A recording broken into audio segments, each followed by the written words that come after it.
The rain had been falling all evening, drumming softly against the windows of a lonely roadside diner somewhere along the Nevada highway.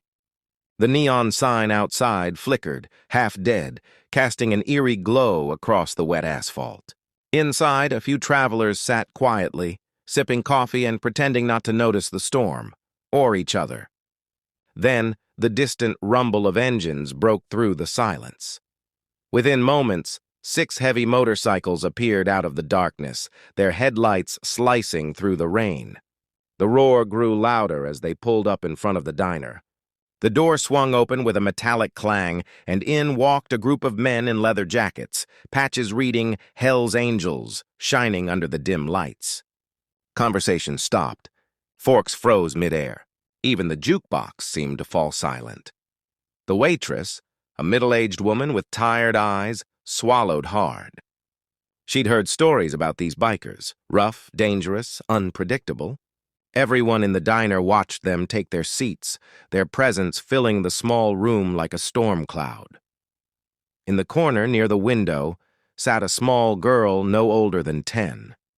Her wheelchair looked old and worn, one wheel slightly crooked. She was alone, clutching a tiny pink backpack to her chest. Her big blue eyes darted nervously toward the bikers as they ordered coffee and burgers in deep, gravelly voices. When one of the bikers, a tall man with tattoos snaking down his arms, stood to remove his wet gloves, his helmet accidentally slipped from the counter and rolled across the floor, stopping right at the girl's feet. The girl gasped, her eyes widening in fear.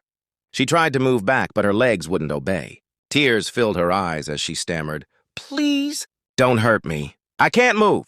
The diner froze. The biker blinked, startled.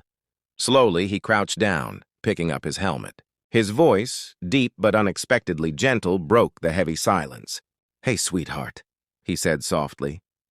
"No one's gonna hurt you." He wiped the raindrops off her trembling hand with surprising care. "You're safe here, okay?" The little girl's lip quivered, confusion replacing fear. Around them, the tension melted away. Even the waitress's rigid stance softened as she watched the biker smile faintly and return to his seat. For the first time that night, the diner didn't feel so cold anymore. The storm rolled across the Nevada desert like an angry beast, lightning flashing over the lonely highway. A small roadside diner stood in the middle of nowhere, its neon sign flickering, "Open all night." Inside, a handful of travelers sat quietly, sipping lukewarm coffee and listening to the rain. The air was thick with boredom until the distant thunder of motorcycles shattered the silence. Within minutes, 6 massive bikes pulled into the parking lot, chrome glinting beneath the rain.